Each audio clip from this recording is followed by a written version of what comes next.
News Telugu. ఇప్పుడు Telangana top 10 చూద్దాం. కొత్తపల్లిలోని Saint George పాఠశాల అక్రమ లీజు రోడ్డు నిర్మాణాలపై all India forward bloc party తీవ్ర అభ్యంతరం వ్యక్తం చేసింది.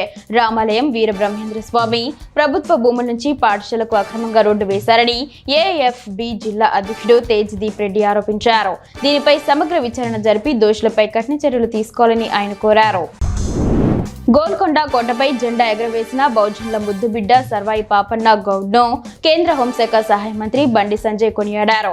తన పోరాటాలతో మొఘల్ చక్రవర్తుల వెన్నులో వణుకు పుట్టించిన వీరుడని ఆయన అభివర్ణించారు. పాపన్న గౌడ్ జయంతి ఉత్సవాలను పురస్కరించుకొని కరీంనగర్ జిల్లా బీసీ నాయకులతో కలిసి పాపన్న విగ్రహానికి బండి సంజయ్ నివాళులర్పించారు.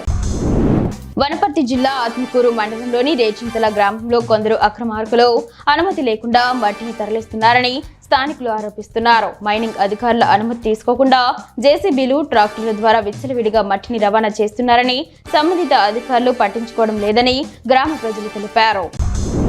సిరికొండ మండలంలోని రాంపూర్ గ్రామంలో కురిసిన భారీ వర్షం కారణంగా రైతుల పత్తి పంట తీవ్రంగా దెబ్బతింది. సుమారు 50 నుంచి 60% మంది రైతులు తమ పంటను కోల్పోయారని గ్రామస్తుడు పవర్ ప్రవీణ్ తెలిపారు.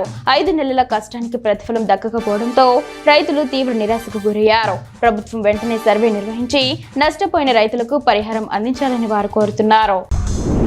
కాగజ్ నగర్ పట్టణంలో కురుస్తున్న భారీ వర్షం ఈదురు గాలుల కారణంగా ట్రాన్స్కో అధికారులు గంట పాటు విద్యుత్ సరఫరా నిలిపివేశారు.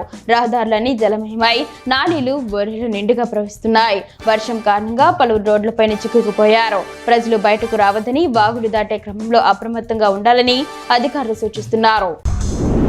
సుజాత నగర్ మండల రైతులు యూరియా కొరతతో తీవ్ర ఇబ్బందులు పడుతున్నారు. గత 2 రోజులుగా కురిసిన వర్షాల నేపథ్యంలో పంటలకు యూరియా వేయడానికి మండల కేంద్రంలోని సొసైటీ కార్యాలయానికి రైతులు భారీగా తరలివచ్చారు. కొద్దిపాటి యూరియా స్టాక్ మాత్రమే అందుబాటులో ఉండడంతో రైతులు యూరియా కోసం ఎగబడ్డారు. దీంతో రైతులు తీవ్ర ఇబ్బందులు ఎదుర్కొన్నారు. పెద్దపల్లి జిల్లా మంథని బస్టాండ్లో హైదరాబాద్ మియాపురం వెళ్లే బస్సులో సీట్లు దొరకకపోవడంతో ప్రయాణికులు డ్రైవర్ కండక్టర్తో వాగ్వాదానికి దిగారు. డిపో మేనేజర్కు ఫోన్ చేసి అదనపు బస్సు వచ్చే వరకు బస్సును వెళ్లనివ్వవద్దని డిమాండ్ చేశారు. దీంతో డ్రైవర్ను దించి బస్సును నిలిపివేశారు.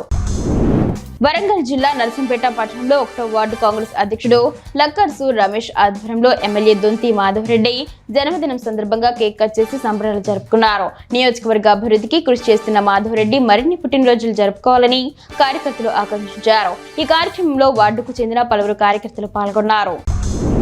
భద్రాద్రి కొత్తగూడెం జిల్లా ములకలపల్లి మండలంలో రైతులు ఎరువుల కొరతతో తీవ్ర ఇబ్బందులు పడుతున్నారు. ముఖ్యంగా యూరియా కోసం రైతులు సొసైటీ బ్యాంక్ వద్ద పడిగాపులు కాల్సి వస్తోంది. ఈ సమస్యపై రైతులు తమ ఆవేదన వ్యక్తం చేస్తున్నారు. యాదాద్రి జిల్లాలో రాత్రి నుండి ఎడతెరిపి లేకుండా కురిసిన భారీ వర్షం కారణంగా నదులు వాగులు పొంగి పొర్లుతున్నాయి. అడ్డగూడూరులో అత్యధికంగా 164.8 మిల్లీమీటర్ల వర్షపాతం నమోదైంది. గుండాల, బొమ్మల రామారాం, తుర్కపల్లి గ్రామాల్లోనూ భారీ వర్షం కురిసింది. రావి, పహడ్ తండా, అనాజీపురం గ్రామాల మధ్య చిన్నేరు వాగుపైలో లెవెల్ బ్రిడ్జ్ పై నుండి నీరు ప్రవహిస్తుండటంతో ఆయా గ్రామాల మధ్య రాకపోకలు నిలిచిపోయాయి.